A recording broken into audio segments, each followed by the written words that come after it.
Dostlar, yadınızdadırsa 18 oktyabr buradan biz heyvanlarımızı çıxartmışdıq və yer ağappaq idi və bura bir lövhə bastırdıq və sizlərə söz verdim ki 20 gündən sonrasına buradan sizin üçün video hazırlayacağım və video çəkəcəm. Bu günlərim 8 noyabr, yeri gəlmişkən hər birinizin Zəfər bayramını təbrik edirəm. Və budur, 20 gündən sonrasına həmən bastırdığımız lövhə və qeyd edim ki, buraları biraz ördəklər, qoyunlar gördüyünüz kimi əzib və otlayıb. Buna baxmayaraq yenə də biz videomuzu çəkməyə məcburuq, çünki sizlərə söz vermişik.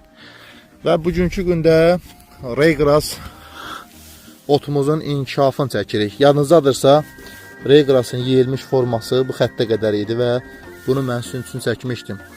Və bu günlərim bizim Raygrass otlarımız artıq, baxın,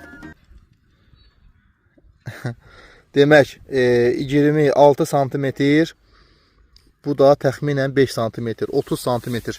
20 günə əziz dostlar, 30 cm boy atıb. 20 günə və qalınlığı da budur. Və ikinci dəfə qardaşlayan zaman, yəni bir dəfə bura yedirdilib, heyvanlarımız buranı yeyiblər. İkinci dəfə bura çıxıb və gördüyünüz kimi bu qədər besə verib. Yəni bir otun dibindən onlarla besə var. Belə dostlar, bizim Raygrass otumuz 20 gün ərzində 30 cm inkişaf edib.